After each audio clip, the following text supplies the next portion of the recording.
This presentation is covering chest trauma, which includes pneumothorax, hemothorax, chest tubes, and rib fractures. And I adapted this from the Compton lecture. Chest trauma. So there are different types of chest trauma. It could be blunt, like a motor vehicle accident or falling. It could be a penetrating type, which is from like a gunshot wound or knife. Pneumothorax, that is air. And I put inserted high, and what I mean by that is the tube placement is going to vary depending on which type, okay? If the lung is collapsed as a result of air or that pneumothorax, then that placement of the tube is going to be up high because just think about how air rises up. If the collapsed lung is from blood or a hemothorax, then that tube placement is going to be lower just because that fluid will settle at the base. Okay, and so there are different types. There's a closed type of pneumothorax. That means there's no penetration. It came from a blunt or some type of internal COPD. Sometimes they can get it so bad that those lungs will just start collapsing. Those little alveolar sacs will have massive collapse. Open, that I think of like, a knife wound or some type of insertion from an external source, okay? And then attention, that is going to be a medical emergency, so we'll go over that in the next slide. But as you can see with both the pneumo and hemothorax, what is occurring is essentially collapsed lung. And you can see with the air, it's just pushing on it, and the blood or the pleural effusion is filling up with fluid, and it's causing these lungs to collapse. Tension pneumothorax occurs when air enters this pleural space and can't escape. And the air just keeps building up and it elevates that intrapleural pressure. And so what this does is it compresses this lung further and further over, as you can see in this picture here. And it keeps pressing that lung over to the other side of the chest cavity. And they call that mediastinum shift. And it shifts towards the unaffected side and presses on the heart and these great vessels here. Okay, so this is compromising lung expansion, ventilation, gas exchange. And as this pressure keeps increasing, venous return decreases just because of, look at the vessels that are here. You have that superior and inferior vena cava. So it makes sense. It's pressing on that. And now blood isn't getting into the heart. So now you have decreased cardiac output. A tension pneumothorax is caused either from a closed or open pneumothorax, and it can occur from a clamped or blocked chest tube. And like we said, it affects both the pulmonary and cardiovascular system. And the lung gets compressed so much that it causes that mediastinal shift. The air is moving over, crossing to the other side where that good lung is lying. It compresses on that superior and inferior vena cava, and it causes that decrease in cardiac output because no blood is entering the heart, and that body's going to go into shock. And when the heart gets compressed, it no longer can be able to contract either, and that can go into cardiogenic shock. Some signs and symptoms of tension pneumothorax, you're going to see severe dyspnea, tachycardia. You're going to see neck vein distension, profuse sweating, decreased or absent breath sounds, and tracheodeviation. So this is a late sign right here, folks. And the patient can die from inadequate cardiac output. They go into cardiogenic shock and then hypoxemia. And the interventions we want to do is, if it's caused by a tube that's clamped, we want to unclamp that tube, okay? And relieve that obstruction, all right? And if it's not, then we want to quickly insert a large bore needle and aspirate air out of it as immediately as we can. So with chest tube drainage, with this diagram, I'm going to focus on air for now. And this is where the air leaks, right here where the water is. That's the water seal. And on here, this is like if there's blood. So this is from the patient, and it can have suction on it as well. So what this does, the whole purpose is it allows air or blood to exit from the lungs. And if you ever heard of the word tidling, um, this happens with every inspiration, that water will rise, okay?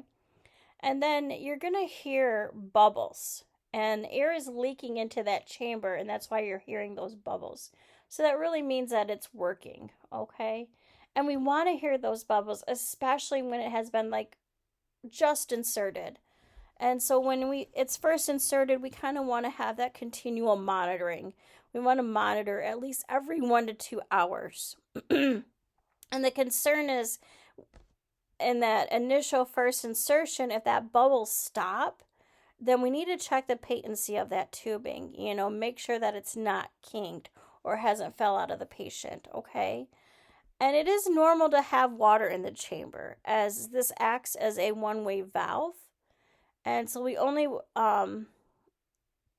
want air out and not in, okay?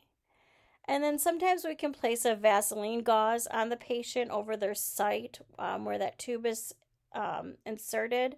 And this prevents air entering in there as well.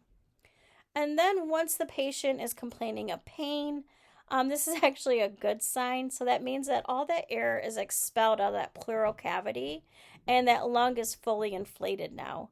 And what's happening is that lung is actually hitting the chest tube. So other things we need to note, and some of it is kind of, I'm repeating myself, but it's really important. So the chest tube is attached to a drainage system with or without suctioning. The bubbling in that water seal indicates that air is escaping or leaking into that chamber, so it's leaving that pleural cavity.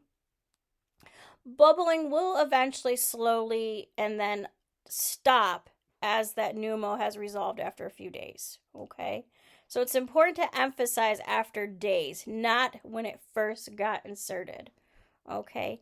If bubbling stops suddenly after it was first inserted, that's when we're going to check for kinks in the tubing. And we never, ever, ever clamp the chest tube, and we tell the patient that as well, that they'll never clamp it. And then we want to make sure that it is placed on the floor or below that chest level to allow gravity to kind of do its job, and gravity will flow that drainage, okay?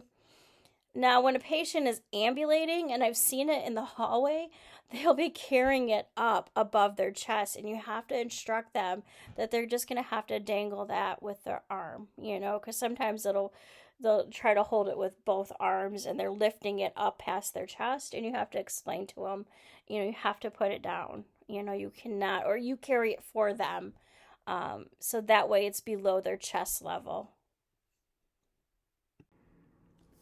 Chest drainage nursing management. We want to monitor the clinical status of the patient. So we're going to be checking their vital signs, their respiratory rate. We're going to do more of a focused respiratory assessment on this patient, obviously. We're going to be looking at their chest expansion. Are they equally rising? We can even check, remember in lab, how they had us do the chest excursion on the back, if those thumbs are separating, are they going equally apart? We're going to listen to lung sounds. A collapsed lung, you're not going to hear anything there. But if it's, inflating more air is getting into lungs, and instead of that pleural space, we might be able to hear some lung sounds. And then sometimes you can hear that crepitus at the skin level. That's that emphysema sub-Q, and it's just the air that gets in there, okay? You can encourage coughing and deep breathing and send a spirometer to open up those lungs. With chest drainage, if they have like a hemothorax, we're going to mark right on that chamber, like as soon as our shift starts with the date and time, and then we're going to see, where they're at, every time you do a check, assess that as well. And if you know that it's over 100 milliliters per hour, we need to now notify the doctor immediately. And with dressing changes, we're going to use sterile technique, of course. And when it's time, when we see that, those air bubbles are reducing, it's been a few days, and the patient's starting to complain of pain where that chest tube is inserted, that means that lung is no longer collapsed and it's actually rubbing on that tube. Then with the physician, and I'm not really sure if nurses would be pulling it out, but I think it's something we have to know. So when they're ready to remove it, they will have that patient take a deep breath in and hold it, and then they pull out the tube. And then they're going to secure it with that Vaseline gauze, and they would tape only the 3 sides. Because remember, that Vaseline gauze prevents air from entering that hole, that hole the tube is inserted in. Okay? Rib fractures or flail chests. Well, we'll see this when there's like a slipped rib or subluxation or sublux, and the pain is caused by excessive movement of that lower rib tips as they pass under that costal arch. And that's sometimes called subluxing, okay? And it may be associated with like a reported clicking or popping sensation. And the patient's going to have pain with inspiration and when they cough. So you're going to see some shallow breathing, okay? Because every time they try to take in a deep breath, it's painful for them. And sometimes that management is managing that pain. And sometimes you have to do that first before you can even get them to do their coughing and deep breathing. Get their pain under control before they start doing the incentive spirometer. Okay. And then we have this thing called the flail chest and the 5 F's.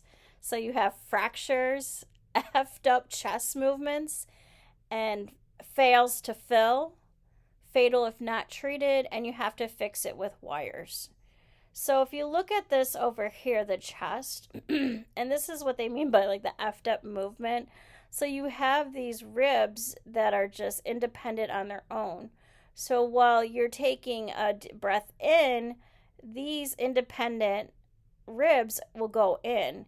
And then when they relax, they'll pop out. So it's like not coordinated movement, or they're kind of independently moving on their own.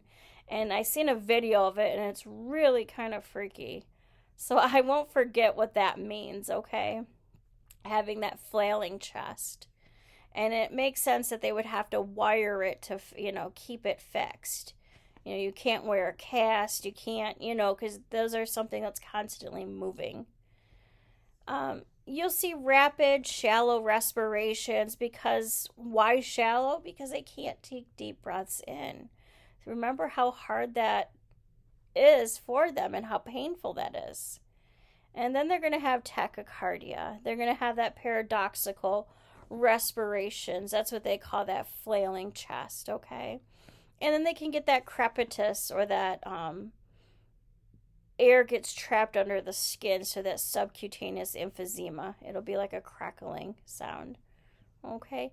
And so some of the management, again, that's going to be airway pain, surgery with those wires and hooks, okay?